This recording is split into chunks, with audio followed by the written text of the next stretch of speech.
Hi folks, welcome back to Stacey Can. Today I am freezing some strawberries and rhubarb for pie filling. Now while I go over all the information, please follow along down below in the show notes and hit like and subscribe while you're down there because that does help. So the ingredients that you need are 2.5 cups of strawberries that are whole and halved, meaning taking out the green part and then slicing them in half. And then also 2.5 cups of rhubarb that's washed and cut into either inch or half-inch pieces.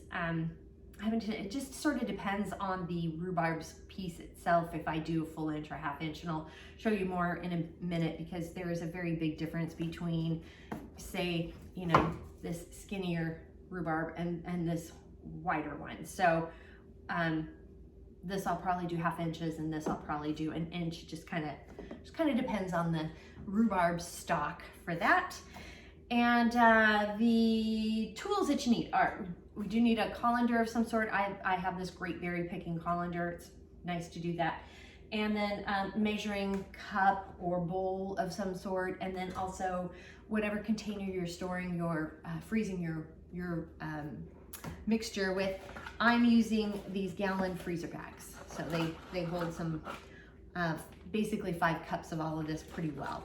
I'm hoping this will make about 4 different pie fillings, so that's why I got actually a full flat of berries. So and then also I have some more rhubarb, and if I have leftover, I'll just freeze it up even a little bit more. And this will also be a great mixture if you want to do smoothies with it or something like that too. So there's a lot of things that we can do with some frozen strawberries and rhubarb. So with all of that, let's go ahead and get started. Here's a fun little tip about strawberries. If you buy them pre-picked and you're not you-picking, or even if you are you-picking and you're not using them right away, it is kind of a good idea to give them a quick rinse with some cold water before putting them in the refrigerator so they don't kind of wilt a little bit. Some of them are a little wilty, which is fine because I bought them pre-picked because I don't pick berries anymore. I quit picking a lot of berries, and so I'm happy to pay the extra for somebody else to pick them for me. And so what I like to do is just give them a little bit of a rinse, like so. And I just do it in the box. I don't care. And just give them a quick little rinse, just like that before storing them in the refrigerator. Now I'm taking these berries out of their little container here, and I'm just gently pouring them into this little mesh, my nice little colander here. I love this colander. It's a really good one. And I'm probably going to do 2 of these. I'm assuming this is probably going to hopefully provide me with 2.5 cups, but we'll see.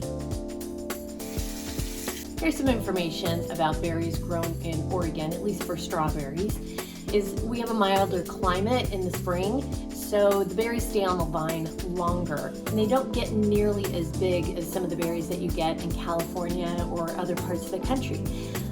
Our berries are on the vine for up to 2 months, and other places they're on the vine for a month. As a result, they get a lot of sugar. They're on the vine longer, so all those sugars develop.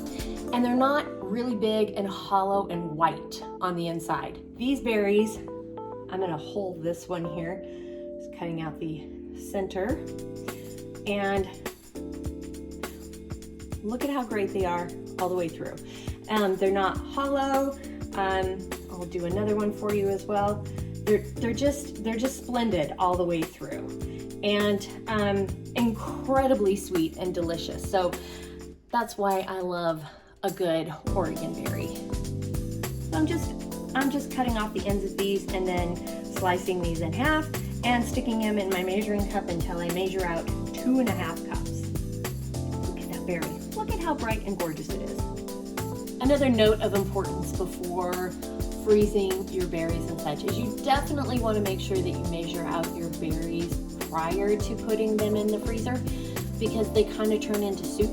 So or they get really soft after they've been frozen and then defrost. So if you don't measure them out, you can actually add a little bit more berry to your mixture Same thing with the rhubarb. It's just, it's gonna throw off your measurements. This is a little more important in canning, but it's also important when you're making a pie, because you do have to add a thickener when you're making your pie, either flour or cornstarch or whatever thickener you choose to use. But it can throw off that number a little bit, and you have to add more or whatever, and you're not gonna know the true amount of berries. So make sure to measure before you freeze. I am rinsing the rhubarb here really quickly, and then I am going to pat these dry. It's a good idea to pat them dry prior to freezing so that they don't get too soft. They're gonna get soft anyway, but you know, taking off some of the water so they don't get too smushy is always a good idea. I got my 2.5 cups of berries here in my Ziploc bag, so I'm going to continue to measure out the rhubarb and just cutting off the ends. Definitely not, you can't use this end at all. It's actually poisonous, so the green end you definitely don't want to eat. And then I also cut off this kind of the pull end here. And this one's a little bit thicker than this one. So I'm going to slice it about there. That's kind of the size of piece. I think 1 inch is a little too big in my opinion. I kind of like it a little bit smaller. So I said, that's just me when I'm making a pie. I just think the 1 inch is a little too big, but you do you on that. So we're just cutting until we get to 2.5 cups. Now I have all of the fruit in here that I need. So it's 2.5 cups of strawberries and then 2.5 cups of rhubarb. And I'm sealing it up, but in order to get all the air out to make it a little bit easier for storage, I am gonna do this where you just kind of crack open one area. And if you have a vacuum sealer, you can do that, but if not, I just do this and I stick a straw in. And you don't have to do this, but it's in an effort to remove some air for storage. You just suck the air out, and then you have a little bit more of a vacuum seal as it's laying flat. And this is how we preserve and freeze some strawberries and rhubarb together to make a pie. So again, it's 2.5 cups of each strawberry and rhubarb. To give you an idea of the amount, I needed about 3 of these to get the 5 cups for this recipe. So you need like 1.5 of these to get your 2.5 cups.